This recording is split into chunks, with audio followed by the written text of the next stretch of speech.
Hello and welcome back, guys. It is Chris from KRS Boxing here, and I'm joined by the Commonwealth Light-Flyweight Champion and the punching poet, Matt Windle, Birmingham Zone. And welcome back. This is KRS Boxing, KRS Speaks Boxing, episode 4. So, how are you today, Matt? I'm all good, mate. Thank you. Yeah, I've had a little session this morning, so got the endorphins pumping, and I'm all good, ready to go. That's brilliant. So, where I wanted to start, as I do this normally with my guests, could you take us back to how you sort of got started in boxing and where that grassroots sort of comes from? Yeah, it was I suppose a little bit of your traditional route into boxing. I was about 10. Asked my dad if I could box. He said he'd let me, but I don't think your mum will be best pleased. Asked mum if I could box. No, my baby's not boxing. And then it kind of faded out. But I always loved like WWF wrestling, Bruce Lee. My brother did karate. My brother was an adult at the time, but he did karate, but we couldn't afford for me to go. Had one of those punch bags that you stand on from Argos that spring back to you. And I always just had a sort of affinity to combat and martial arts and that sort of stuff. And then I got permanently excluded from mainstream school when I was 15, predominantly for fighting. I got banned from playing Sunday League football by the Central Warwickshire FA for fighting, and it all happened around the same time. And I was like, "Can I start boxing now?" My parents go, "Well, he keeps getting in trouble for fighting, so yeah, let's send him to the gym. He'll probably realise he's nowhere near as tough as what he thinks he is, but at least he would have scratched that itch, and then we'll never have to hear about it again." Little did they know that over 17 years later, I'd be on a podcast with you. Oh, wow, yeah, we're here now. So, to be fair, did you find it sort of a humbling experience? I sort of find, when you go into a boxing gym, it's not what you see on TV where you see Floyd Mayweather missing a million punches and you think, oh, maybe I can do that. And the timing's off and you slip and you get hit. But yeah, so did you find it to be sort of, how did you find that sort of initial experience, I suppose? Did you just enjoy it from the get-go? Honestly, I did enjoy it, but I don't think there's a boxer alive, Floyd Mayweather included, that could turn around and say at some stage in their life, boxing hasn't been a humbling experience. The likes of me have probably been humbled more times than Mayweather, but I think for every single boxer, it's a humbling experience. Even if you just look to the big right hand Mayweather took from Mosley, just that 100%. One punch alone would have been a humbling experience, So every boxer at some stage gets a little humbling. So yeah, it was definitely humbling for me. It wasn't something that I took naturally to. All the things that you naturally need, the things that can't be given to you, like heart and determination, a decent chin, a little bit of grit, that sort of stuff I naturally had. But with regards to being like a Frankie Gavin, silky smooth on the jab, nice boxer in and out, that just wasn't me. I've really had to work hard to get anywhere close to the sort of levels that I've got to. But it's that old sort of cliche, I guess, of hard work beats talent when talent doesn't work hard. And one of my coaches, Gordon Young, said to me at Worley, very, very early on, he said, a lot of lads, because of their build, tall for the weight, that sort of stuff, they could win a fight on sort of 80%. He said, you're going to have to always be 100% just to even stand a chance of winning a fight. And that kind of stuck with me. And I guess it could have gone one of two ways. It could have put me off, or it could have made me want to work hard and make sure that I was always 100%. And that's what it did. It was the latter. It's like, right, well, if I want to stand a chance of winning, I've got to work hard. I've got to be fit, and that's what I've always done. And I should have been boxing at a much lighter weight when I was amateur, but I didn't understand the weight categories the way that I do now. My coaches were quite old school. They were from the school of, you two look about the same. You can fight each other. The 14 ounces. Yeah. So they were quite old school with that as well. So that kind of slightly hindered my progress within the amateur ranks, because for the majority of my amateur tenure, I wasn't boxing at the weight that I should have been. But off the back of my last fight, I just kind of said, every single piece of hardship that I've ever had to go through in boxing has led me to that moment. If anything would have been different, I wouldn't necessarily be the Commonwealth champion, and obviously I wouldn't change that for anything really. So so yeah, I just, in the build up to that fight, I was like, I have to win this because it will make everything make sense. You know, I've had some bad decisions along the way in the amateurs certainly, and I was like, but if I can win this, it will all make sense. So, sort of, you mentioned in relation, so permanently excluded from school. Would you say, how would you say, you know, like your boxing, would you say that give you like that bit of discipline? So you just mentioned like you're going to need 100%, where some people might need 80%. How did that sort of embed into you as a person, I suppose? It was immediate. It was instant. Because, and I can tell you one, it's really weird actually. I only thought about this last night, but it's 17 years ago today. I can't remember the date, but it was 17 years ago to the day that I was stabbed. So it's what happened was, there I was on the bus on my way to the boxing gym, and as we was doing that, a lad tried robbing me, and he was going, do something, and I was like, I'm not going to do anything. I'd been boxing I started in the January, so I'd been boxing 4 to 6 weeks, something like that. And he's going, oh, you're going to do something? And I said, no, I'm not going to do anything. And he got down in my face and he started like slapping me across the face like this, and he was like, go on, I dare you, do something.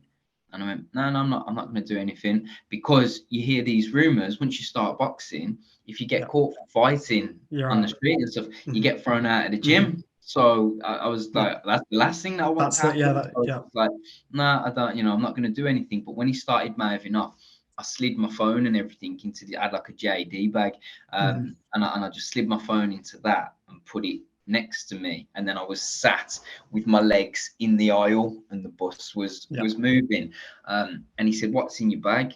And I said, my boxing stuff. And even though it was my boxing stuff in the bag, I also said that hoping that he might then kind of go, all right, okay, like, leave it out.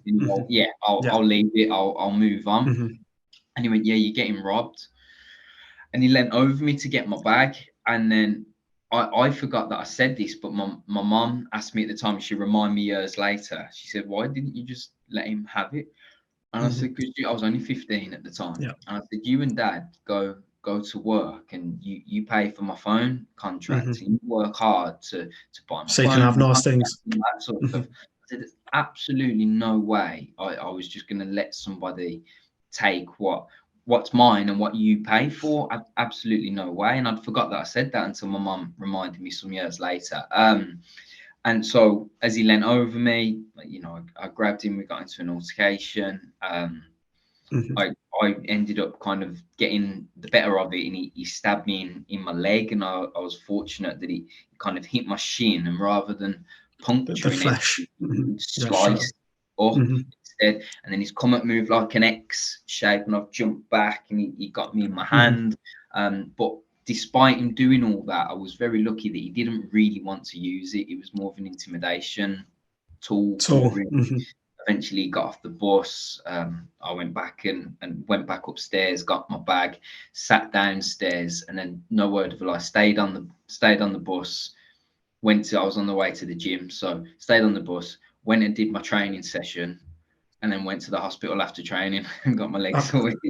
Oh, no way. Did anybody in the gym sort of know that had happened to you? Or I went and spoke to him, but I was like, I promise I didn't hit him until he did it. Because you was more worried about getting chucked out than actually. I battered the kid, and he was bleeding everywhere, and I said, but I promise you, I tried not to. It was an accident. And my coach turned around and he said, "Oh, you should have just clattered him straight away." I was like, just put him out, get it out there.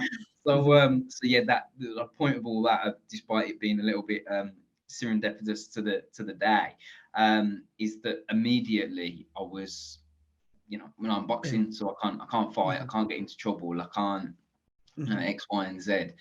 So boxing immediately had that impact on me. And from then, you start you're fighting, you're punching every day of your life, or even when you start boxing. If you're boxing, we was at the gym Monday, Wednesday, Friday. I'd then maybe say go for a run even before my first fight on a Saturday.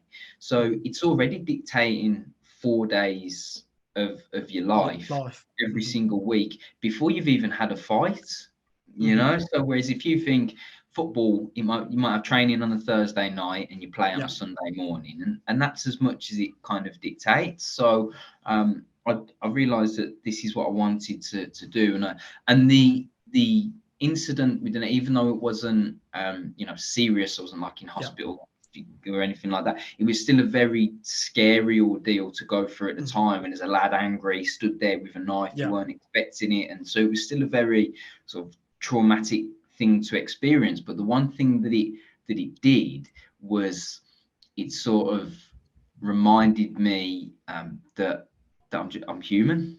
And it could have been in split seconds. If he would have really wanted to have come at me and tried to hit in my ribs, he could have done. Like I say, that where I'm lucky is I don't think he really wanted to use it. And it's just more of an intimidation sort of tool. I think he's just sort of swiped randomly, and then I'm lucky because he got my shin, got my thigh, could have got my neck, could have got anything, you know. So I was just lucky then with where it hit. But yeah, you go. So that helped me to grow up then. So when I was getting on the bus to go to boxing and stuff, I'd sit downstairs, and it wasn't a case of I was scared or you know, I was triggered if I went upstairs or whatever. But I thought, why am I getting on the bus? I'm getting on the bus to get from A to B.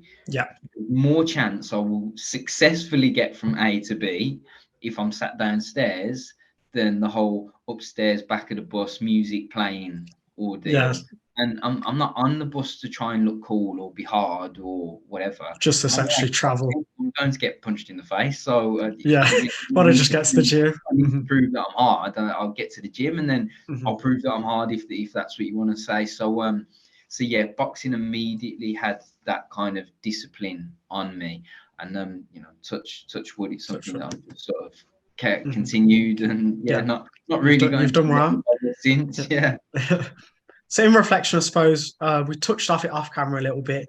You work in school, so how does you've just mentioned that incident to me, your boxing, your poetry, how does that sort of play into your work now? And could you tell us a little bit about what you do in schools and that type of environment? Yeah, so predominantly I go into schools, and when I'm liaising with teachers, I will always try to develop somewhat of a bespoke workshop to suit the wants and needs of the school.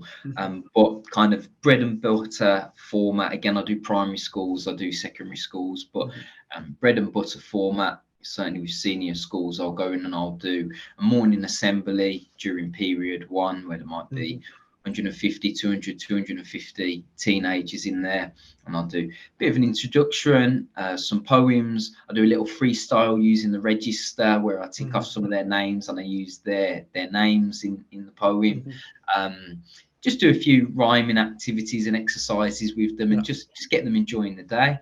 So then when they come to my workshops, I then carousel 1 hour workshops, do classes of 30-ish, and they come through and see me then throughout the day. But when they come to the class, they know who I am, what to expect, what I'm there for, and they come to the class excited, ready to do the lesson. Whereas before I started introducing the morning assembly and I was just doing 5 1-hour workshops, it was all like, oh, who are you? Why am I here? Mrs. told me we were doing poetry. I don't want to do it. And so I thought, we're better off here doing an assembly. We can get all of that sort of nonsense and stereotypes out of the way. I can win them over effectively. And now what happens is there'll be a lad coming to the library at break time, and he'll, like, with his football, and he'll be like, Miss, my name's not on the list for the poetry shop. Can you put me on the poetry? Get on there.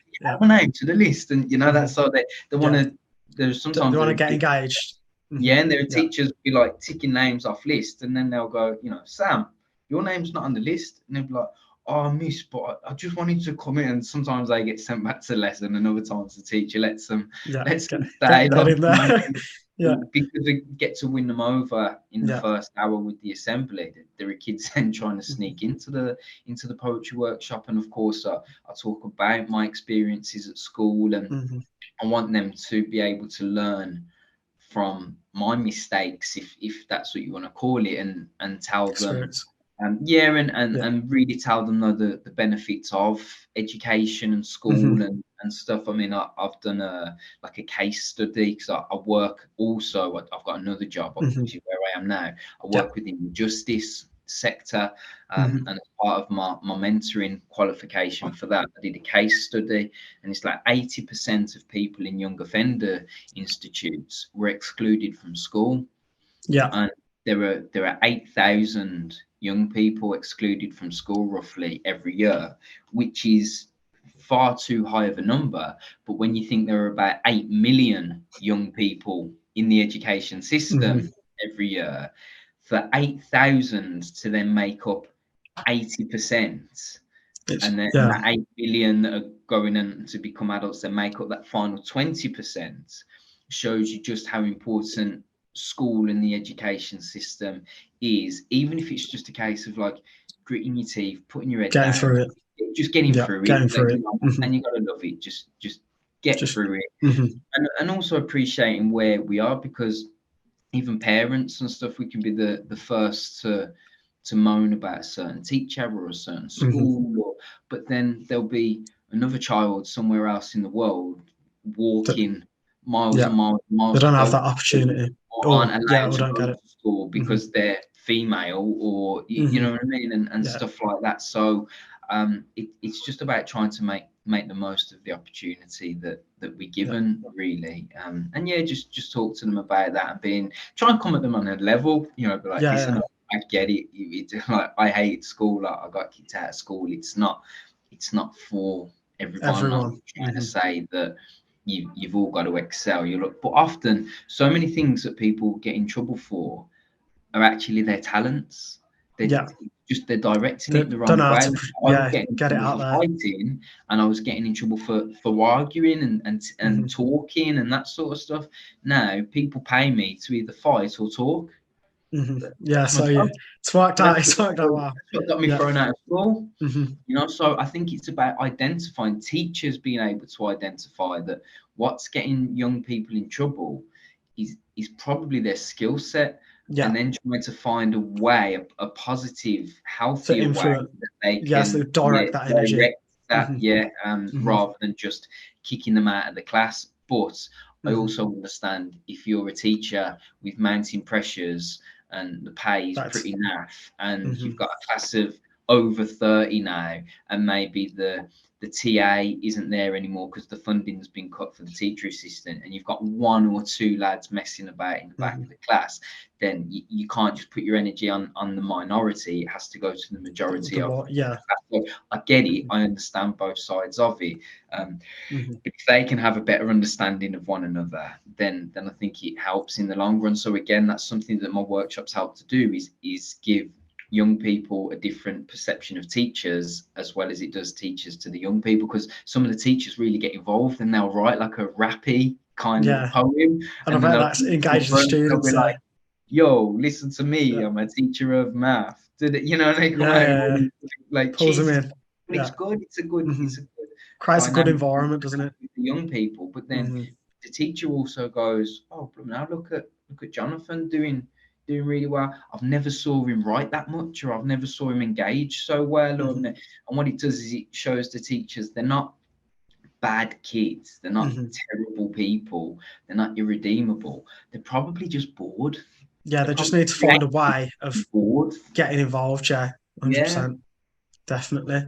So looking a bit at the boxing as well. So you won titles in 3 different weights as an amateur, and you was ranked within the country's top 8.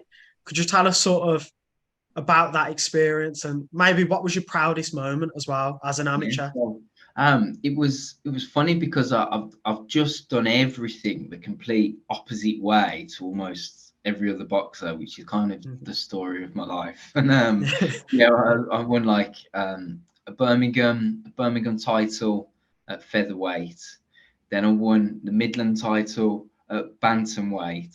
Awesome. Then I won the Midland title at Flyweight. And so the more experience I got, the more knowledgeable I became about the weights, the lighter Yeah, I it's got. just coming down. Yeah, and then once I was fighting at flyweight, that's where that was the latter sort of 2 years or less of my amateur career. And that's where I had the most success. I won then the Midland belt, I won the ABA Elite Midlands title. I got to the quarterfinals, and then this is just my luck as well. It was 2014, so it was Commonwealth selection year. Yeah. So it was the first time in about 100 years that all of the GB lads were all had to be in the ABA. So there was Charlie Edwards, there was Jack Bateson, there was Joe Mafosa, there was Blaine Highland, and these are lads that like went on and boxed in WSB and you know have won world titles as pros and stuff. But traditionally, the lads that were already on the GB squad didn't have to box in the ABAs. So I would have been like a finalist any other year. But the year I got the year you want to do it, they're all finally gone out to box Blaine as a scout out to box him at the Echo Arena. So I was kind of, you know, it was a close fight. I felt I did enough to have been able to get it on the new 10-9 scoring system. I wasn't robbed or anything like that. He was going to be a big ass to beat a scouser in it. And then he boxed Charlie Edwards the next day in the semis, and he lost on a split. So he even won a on one judge's scorecard against Charlie Edwards, who then went on to beat Bateson in the final, and has obviously gone on to become a world champion and such. So that was really good. Being at the Echo, my first kind of stadium fight or whatever, that was great. But when I've won the Birmingham belt in 2012, that I think is probably, although out of all of the achievements, that's probably the lowest of the achievements. That I think is one of my proudest moments because it was my first achievement. Without winning that, the other belts and wouldn't have happened. So that kind of meant everything to me, and to win a belt from a young kid watching wrestling, I always wanted to win. Yeah, them big belts. So to win a belt, I was early 20s. My mom's got a photo of me just fast asleep in bed with the belt. For me, it was like winning the world title. So I've always been thought like, oh, I'm just a tough, fit kid, but I haven't got much talent and that sort of stuff. So to win a belt for me, you've done sensational. That was like a world title. So that was probably my happiest memory. But then I got into the Haringey Boxcup finals 2 years in a row as well. The first one I lost to Joe Mafosa, who was on the England squad and stuff at the time. No problem at all. I lost round 1, won round 2, lost round 3. No issues with that. The next year I lost, but it was only when I was watching the fight afterwards. I thought that round seemed quick. Went back, I timed it. They did it for 3-2s instead of 3-3s. And I lost, and I had a message off the minutes saying to me, I wouldn't want to have done another round with you, but he should have had another 3 minutes. A whole round to. So that didn't, because that was my last amateur fight. So that sort of didn't sit well with me at all. But I was still again very proud to even be a Haringey finalist and in that mix. The Alexander Arena, Ali Pali, and all that sort of stuff. So finally I was starting to see my name amongst all these other people. Like say I was number 8 in the country, and some of these names are also light flyweights as well as flyweights. But there's the likes of Charlie Edwards, Sonny Edwards, Joe Mafosa, Jack Bateson, Galal Yafai, Waleed Din, Prince Patel, Thomas Asomba. And all these lads that have gone on and are doing great things as professionals, or won big titles as professionals, won ABAs, boxed at the Olympics, won Olympics, all these lads. And little Matty Windle from you done it there. Wow, my name, honest. And when I was at the quarters, one of my friends said to me, keep that program, because these are the names in years to come that are gonna go on. you know, go on and be big things. And when I was at the quarters, there was the likes of Anthony Fowler, Ted Cheeseman, Joe Joyce, Yafai, Galal Yafai, Harvey Horn, like I say, Willie Din, Prince Patel, Jack Bateson, as I mentioned already. There was a few. What's his name? The Slicks, Geordie. Geordie. Oh, He's just won the thing against Troy. Just beat Troy Williamson.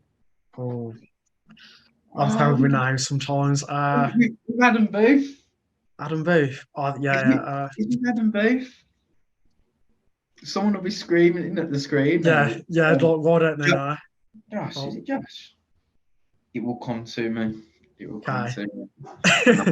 I'm just going to shout a name out to you at some point. And then you'll be like, I've got it. I was there with him, and I could hear people behind me sort of slagging him off that they're from up the northeast as well, and they were slagging him off for the way he was boxing and stuff, because he was quite flash and that sort of stuff. I loved that because it's so different to how I fight. I really appreciate how difficult it is to be a mover like in that way. Yeah, the Eubank was there as well, boxing, one of the Eubanks. So my friend was right. They were the names of the future of British boxing. And yeah, for my name just to be amongst that was just, you know, incredible for me. Yeah. So sort of as you sort of succeeded in the amateurs. Oh, Josh, yes, and he fought. Who do you fight now? What was it, the Commonwealth or European title not longer? Avanesian. Oh, Josh, yeah. I watched. That was a good fight, to be fair. A bit of a tough one. Yeah, he beat Troy last time out, got the British title, but he gets a bit of slack. But I really like his style. I do. I like his style. You know, just slippy, and I wouldn't like to fight his style. Yeah, no. It's trying to shut him down, isn't it? Because he moves so well that it's fighters like Avanesian with the pressure. That's just trying to rough him up. Even that, because Troy tried to pressure him and he just ended up walking into shots. So with the likes of Avanesian, it's just it's levels, isn't it? Everyone says that boxing and Avanesian is just a different level again, and people think people like Avanesian and then even Golovkin on another level, and they think they're just tough, come forward. And they don't appreciate the footwork, the feints, the little step to cut off the ring, and they don't appreciate that sort of stuff. So it's a beautiful thing when you really get into battle of inches, and it boxing. Battle of inches. Sorry, Matt, I interrupted you. Oh no, don't worry. I was gonna say, so at what point did you succeeding as an amateur to, like, it's a good level and you're succeeding? So did you always sort of know I want to turn professional, or? Yeah. For me, I never wanted to turn pro prematurely. I wanted to make sure that I felt ready, which is why I didn't have my professional debut until I was 25. I wasn't in a rush to just turn pro, be impatient. But yeah, I always believed that having more rounds and being a little bit more rugged and rocky tufty and that sort of stuff, the referee allows you to get away with a bit more. Because the thing that really grieved me as an amateur was, you know, you'd have the lads and they'd be there trying to keep it long, and it would be difficult for me early on in my career to close the gap. And then I'd get to them and then hold me, and the referee would say break, and then box back to trying to get back on the inside. He was never warning them for holding me though, and I've had opponents in the amateurs just like holding on for dear life. And they were really frustrating fights because I felt like I was getting to them, I was making an impact, I was having an effect, and the referee just wasn't strict enough with the holding. Whereas I know in the pros, if they can tell one of the guys wants to work on the inside and the other one's holding, they're going to be a little bit more forceful on not allowing the opponent to hold, but they're also going to allow you to get away with a little bit more than perhaps sort of suggest, you know. If they can see that you both want to sit in there and no issues at all, they'll leave you to it. Every now and then they'll go, watch your heads, lads, but you know, they'll let you get to it. And equally, if they can see that you're both holding each other and you both want a little bit of rest, they'll kind of allow that and won't give anyone a warning and stuff either. But if they could tell someone like me wants to work on the inside, they will let that allow it. The majority of them, yeah. So yeah, I always wanted to turn. I didn't know if I'd ever be good enough to turn professional or anything, or sell enough tickets to be professional or anything like that. But yeah, for me, the big picture, the long goal was I'm never going to be good enough, slick enough, rangy enough to get that. It's that style, isn't it? Amateur style. It's kind of amateur point style. based. For me, it was just all about, like, that was my apprenticeship. It was just learning, sparring, learn the ropes, doing as get as much as experience as I could. I said yes to every single fight that came my way, and then turn over. So when I finally got to the point where I felt like, right, okay, I've probably got as far as what it's going to get now. I was on like England assessments and stuff as well. Got really good feedback from the England coaches and stuff. But I just felt like I've probably got as far as what I'm going to go. I was 24, so it's like now is probably the right time to go for it. And then I turned over in 2015 when I was 24. But then before my debut, I had my birthday, so I turned 25, and then had my debut in the December of 2015, and now we are 2023. It's just my pro career now is almost as long as what my amateur tenure was. I had my first fight in 2006, turned over 2006, and then turned over in 2015. And like I said, now we are 2023. So it's mad. Like, we're getting into the home straight now, I'm fighting at a very lightweight, and I feel like I'm in my prime. I'm boxing better than ever. My performances demonstrate that, so I feel like I'm on the decline, but certainly haven't got another 17 and a half years ahead of me to keep going. I'm into that last little bit now, so I'm just trying to relish it and enjoy it, and also for the first time be managed properly. I think I've had hard fights. I think I've demonstrated 100%. I'll pretty much fight anyone, as most boxers will. To be fair, it's not boxers that won't fight. It's managers. It's the boxing politics, as always. Boxers will fight anybody, but I think with who I've boxed, the likes of Ejaz, the likes of Tommy Frank, the 2 unbeaten lads that I've boxed at Light-Flyweight, Neil McCubbin as well. Tough. I'll fight anyone, but now I want to be managed correctly. And Spence McCracken now is my manager. I want us to have a bit of a plan and a focus. I'm okay. I mean, there are no such thing as like easy 12-round title fights and stuff like that. But instead of always being sort of the B side or the away fights or away, because even in my last fight, even though I was like at home, the promoter of the show was promoting my opponent. So it was, I wasn't the home fighter. He may not have been from the UK, but I wasn't the home fighter during my last fight. He was. So now I want it where the odds are stacked in my favour a little bit, and see if we can manoeuvre me into some sort of a big picture. I'd like an intercontinental or something like that, because you get that, it gives you the ranking, and you're then being whatever the top 15 or the top 10 or whatever it is in the world, and then you could get a voluntary shot. There might be a fight that's meant to happen. The opponent has to pull out because he's injured, and the next few down the list don't want to take the fight at 3 weeks' notice, and before you know it, you're the one that gets the phone call, and you're packing your bags and you're on the way to the Philippines after fight. You know what I mean? 100%. I'm all up for that. I got my passport renewed last year just in case. So just in case you need to fly out. That's what I'd like is defend the Commonwealth, because at this way it's never been defended in its history.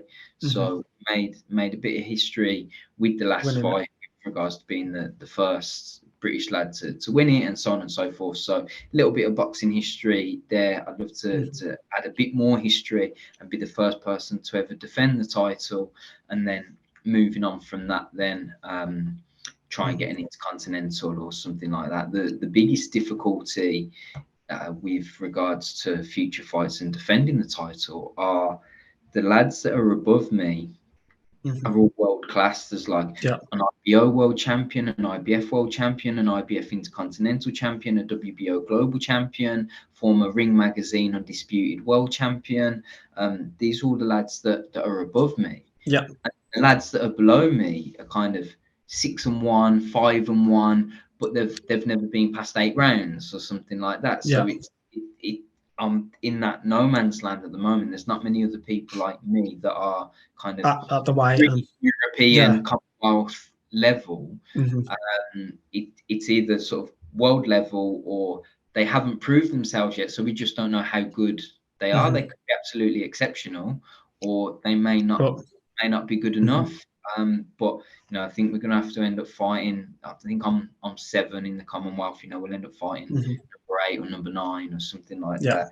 Hopefully, get a successful defense in, and then fingers crossed, onwards and upwards, intercontinental, and then let's manifest this world title. Shiz, 100%. Yeah, is that sort of a case of? I believe you said sort of when you was looking at the Commonwealth, like sort of chance to fight, it was a case of just looking at the rankings, seeing what's available. Is that sort of the case now? Just giving it some time and sort of seeing what names sort of stand out to you to make your defence against?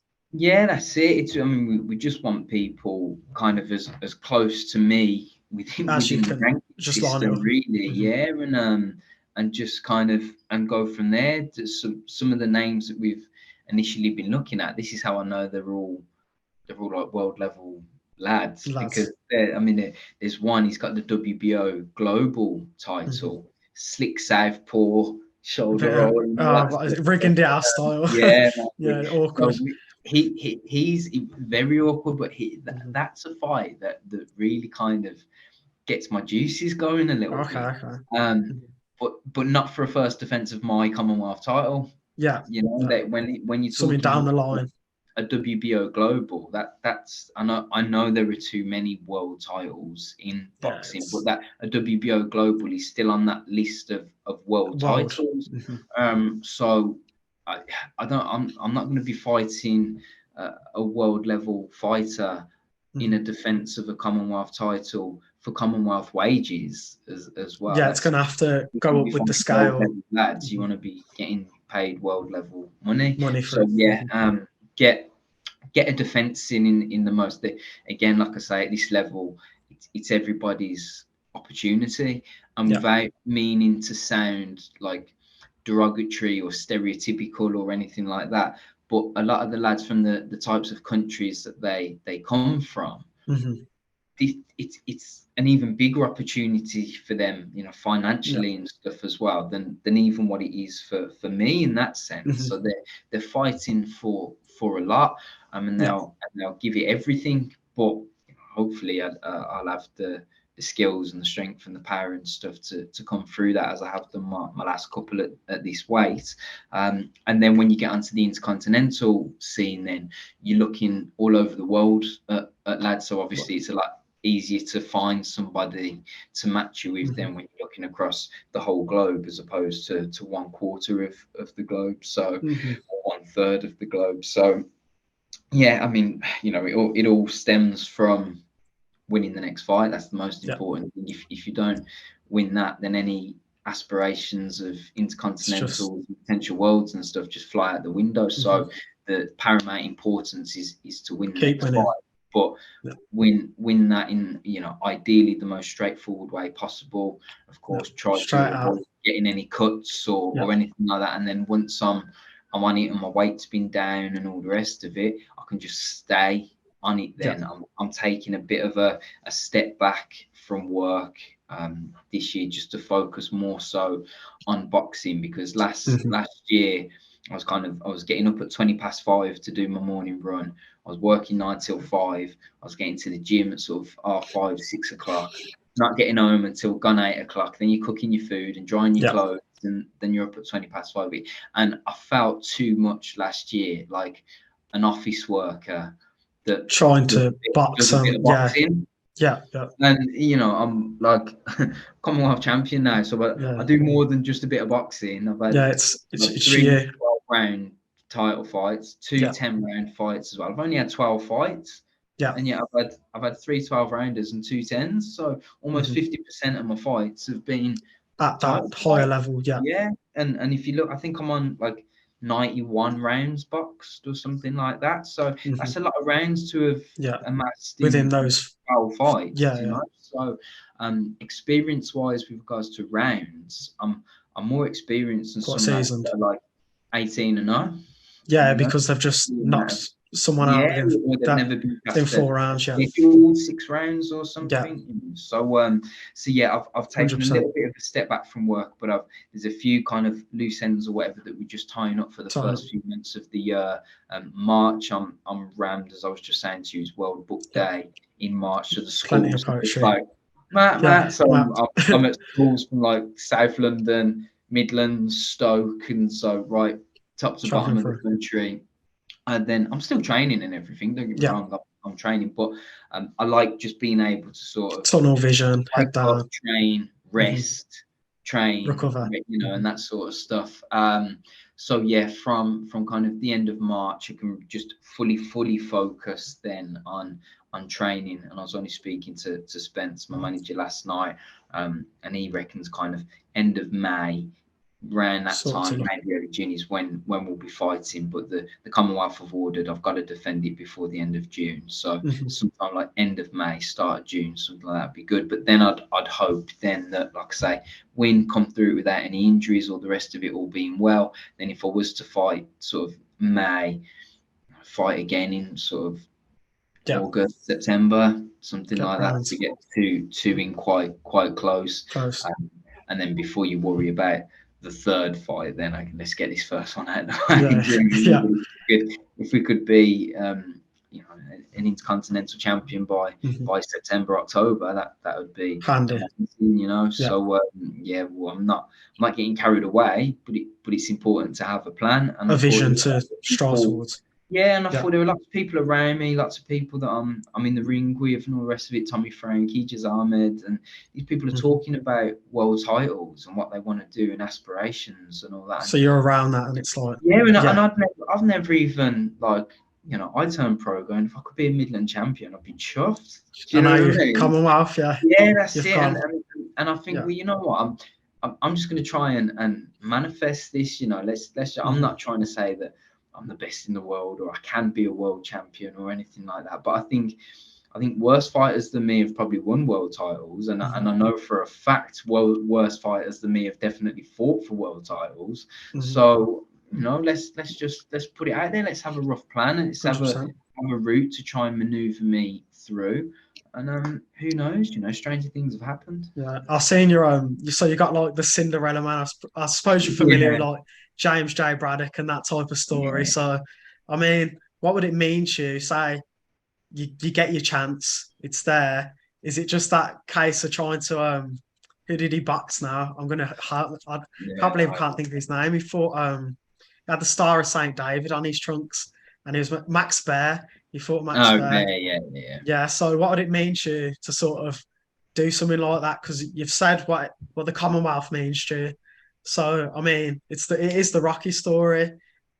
Is it something you're just gonna go for? Even for the Commonwealth, but I keep looking for trousers with bigger loops so I can just so you can walk around with it and just not take it up. I'm sure my followers must be getting fed up, thinking, "Crikey, man! Not another post with a rainbow belt in the photo. Not another one." But I can't help it. Like I'm like I say, I'm absolutely not getting carried away. I'm just I'm living a boyhood dream. That's all it is. And this is, some people, they turn pro, and if all they did was win a Commonwealth title, they wouldn't be satisfied because they feel like they haven't achieved what their potential was.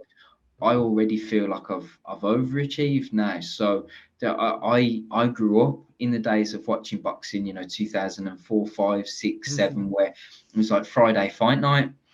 And every single week there was like Jason Booth, Michael Hunter, Rendell Munro, Cole Frotch when he was fighting for the Commonwealth title and all that. Yeah, and those type of fights. David Hay when he was a cruiserweight, and you know, and I was watching this every single week, and every week it was either a British, European, or Commonwealth title fight that was on the line every single week. And the idea that I would one day be fighting in one of those Friday fight nights for a Commonwealth title, I didn't, watching it, I didn't even know that would like be a possibility. That come into fruition. Yeah, I just didn't even know that could be me one day. So I kind of have that. Don't get me, I understand some people think a safety net isn't a good thing to have, but I have that safety net now of the worst it ever gets for me is I was the Commonwealth champion and I made a bit of history doing it along the way. That's the worst it gets for me now. I was petrified of retiring from boxing without winning a professional title because I knew I was good enough to win. That was your goal too. You know, I fought for the Midland title twice, didn't get the decision on both occasions, and thought that I won pretty handedly in both fights. And for whatever reason, well, the reason why I didn't is because it led me to this point right now. That was at flyweight, and had I become the Midland flyweight champion, I'd have other opportunities at flyweight. So I think I would have ended up diverted the path. Whereas because of lockdown, I was bored. I was flicking through all the different ranking systems, British rankings, Commonwealths, Europeans, and all that sort of stuff. And I was just seeing who was where and all the rest of it. And that's where I noticed that at the time, the only vacant Commonwealth title was the light flyweight title. I'd read an interview of Neil McCubbin prior saying that he could make light flyweight, but it doesn't exist in the country. So I sort of banked that when I read it. And I saw that there was this unbeaten, you know, I had this unbeaten record. I thought, what a challenge for me that would be. Neither of us had boxed 12 rounds before. You know, people say about it was McCubbin's first 12 rounder. I'd never boxed 12 rounds before either. So my manager, I phoned his manager, said, "Oh yeah, I've just been speaking to, or I'm doing some deals with Dennis Hobson, who's got this thing called Fight Zone that he's setting up. Do you want?" And then that's how all that come about. And you know, now I'm with Dennis and Fight Zone and stuff, and it's been great how it's all come about. And you know, he's thoroughly supported me in my journey and trying to make that Commonwealth title fight happen as well. So it all stemmed from the fact that I didn't win the Midland title. I knew I was good enough to win something because I felt like I'd won the Midland title. So I was like, I cannot retire from this game without doing I have to do something now. Like I say, now I've done that. The worst it gets for me is I was the Commonwealth champion, and there aren't many. Most pro boxers never box 12 rounds. Then there are a percentage of boxers that do box 12 rounds that never win a 12-round belt. So I've done pretty much everything now that there is to do, apart, of course, from actually win like a world title. But with regard to walking to the ring for a 12-round major title fight, I've done it. So that kind of eases the pressure a little bit. But what it doesn't do is stifle the hunger. And you can tell from what I'm talking You've kept going. I want to be the first person to defend it, Intercontinental, see what happens from there, blah, blah, blah. You can tell that I'm still ready to go with it. I'm not satisfied with what I'm happy with what I've achieved. I'm not satisfied with what I've done, but I do like having that little bit of pressure off of going, worst case scenario. I've done well. That's the worst thing it gets for me now. 100%. I mean, to be fair, like you just said, I grew up, I was watching like Billy Joe Saunders. I'm a very big fan of him, and he's it was like British, Commonwealth, European. It's that domestic route, and it usually has led on to like the world title. Like he boxed Andy Lee eventually. They had a few I think it was like a backlog, and he got paid for it. And then he fought Andy Lee. He sat out, fought Andy Lee, and he won it. So I think it's just boxing. It's a lot of timing. Like life in general, and it's just. And with regards now to the light flyweight division, because it isn't recognised within Britain and Europe, ironically enough, I'm British number one, I'm European number one, or I'm British number one. There's no British title. Oh, I'm so we're gonna have European to number make one. it. Yeah. There's no European title. Mhm. I'm Commonwealth champion, and that's the other reason that I'm looking for the intercontinentals and continentals and Just internationals, out there. because that domestic route then doesn't It's exist. cancelled out. That's the route that I'd love to go: British, Commonwealth, European, that sort of stuff. But it doesn't exist at my weight division. So the more traditional route for my weight division is Commonwealth, intercontinental, Right. world. And that's also the reason behind why I'm talking the way I'm talking, because it just simply doesn't exist. 100%. So just start sort of rounding off the interview as well. Just wanted to touch on some of your poetry stuff. We touched a bit on the school stuff. So I was just going to, first question is, where did the name, the Punching Poet, come from? Yeah. It's funny, I became the Young Poet Laureate in 2007. Yeah. And I was being introduced onto a performance, and they said, and Matt, not only is he a young, talented poet, he's also a boxer. And someone in the audience went, "Is the poet with punch?" There you and go. it Just took off from there. Yeah. Hashtags become a thing and all that. So on all my posts, then it's just like hashtag poet with punch, and that was it. And then any sort of variation of that, then the punching poet and poet with punch and all that sort of stuff. So it was literally that kind of quick and innocent and spontaneous. And that's been from 2007. As I say, I only had my first fight in 2006. So literally for the whole of my boxing life, I've been the poet with punch, because I started boxing and poetry at the same time. I went from a 12-month period of being neither to being both, and I had my first ever poetry performance in the September. Was that slam poetry as well? I've read you. Yeah, well, that was the Young Poet Laureate competition. Yeah, that was the final of that. So, I performed at that in either the August or September with a shaky piece of paper, and then I had my first fight in the October. Again, shaking, putting my wraps on. So, on the hands. And it was only a year prior to that I was getting thrown out of school. So in the October of 2005, I was getting thrown out of school, wasn't boxing, wasn't doing poetry. And then by the October of 2006, I was inspired by poetry. I was writing it, I was performing it, and I was getting in the ring as a boxer. So it was, what a difference a year makes. Yeah, 100%. So looking back, so you started the boxing and the poetry around the same time. And of course, you've done a poem to introduce the Commonwealth Games, and you're the Commonwealth champion in Birmingham. So looking back, so now, what do you think? What does that all mean to you now, like personally? It was another reason, even though, of course, they're two separate bodies, the Commonwealth Games and the Commonwealth Boxing Council.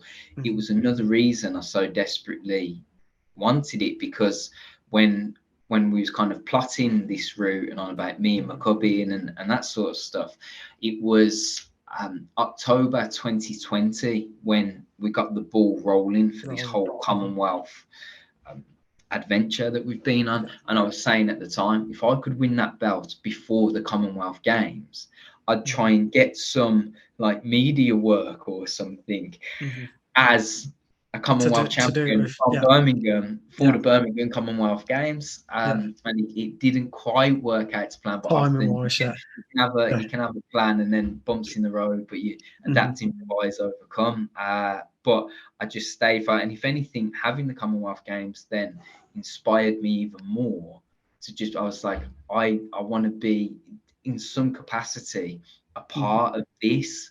And me and Delicious, the super heavyweight, we were both at the same amateur club together. So we've known each other from our early amateur days.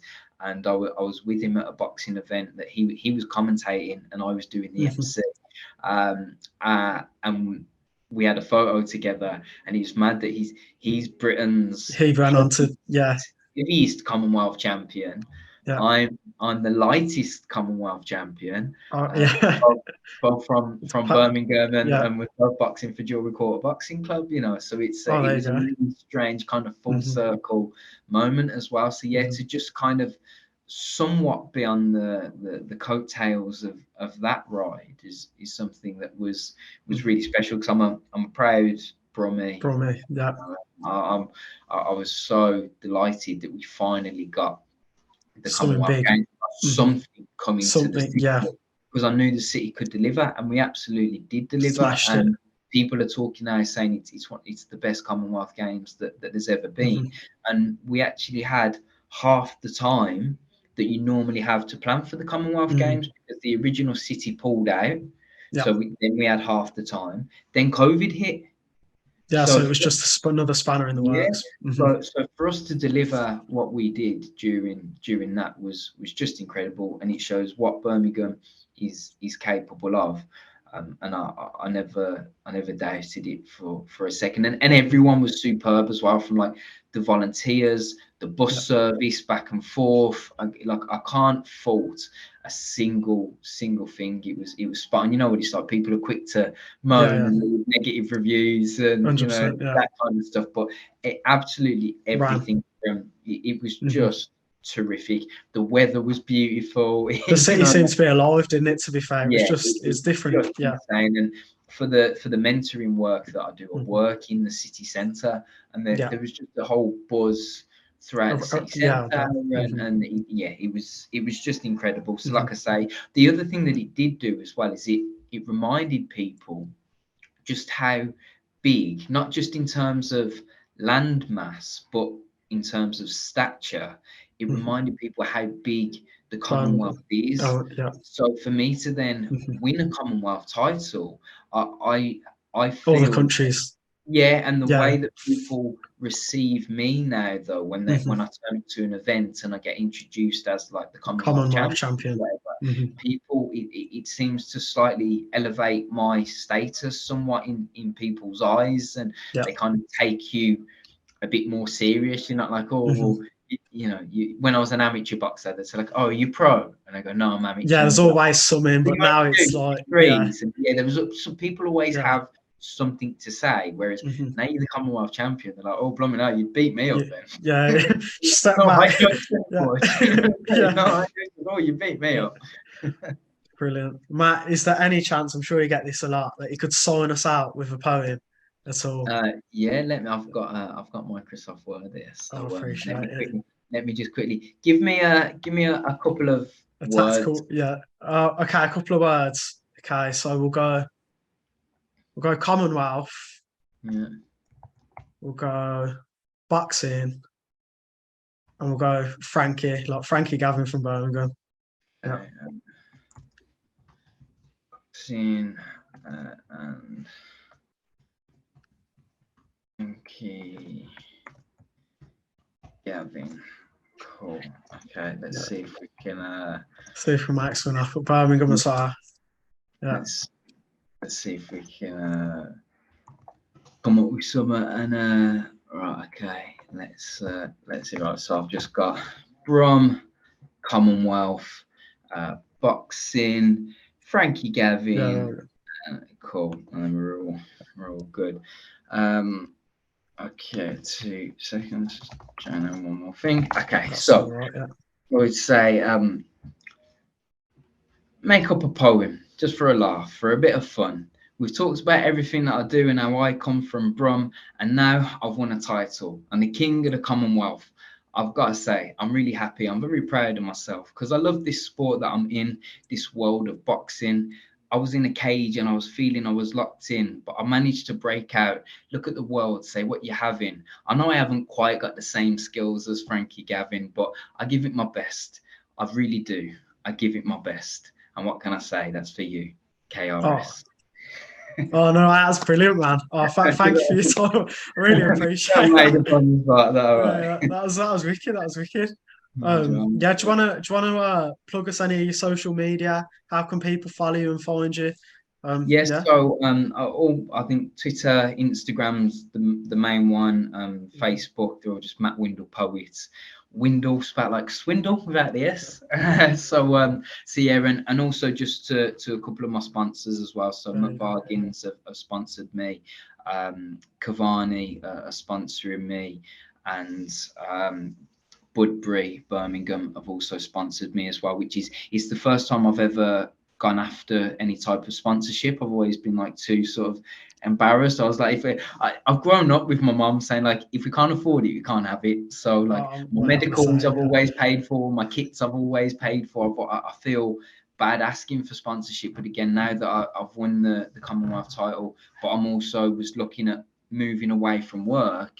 I need some, I've got a mortgage to pay and stuff, so I need some sort of a stability and income. So yeah, like I say, Cavani, Budbury, Birmingham, and McBargains, they've jumped on and they're really helping me out. So a massive thank you to them for their support.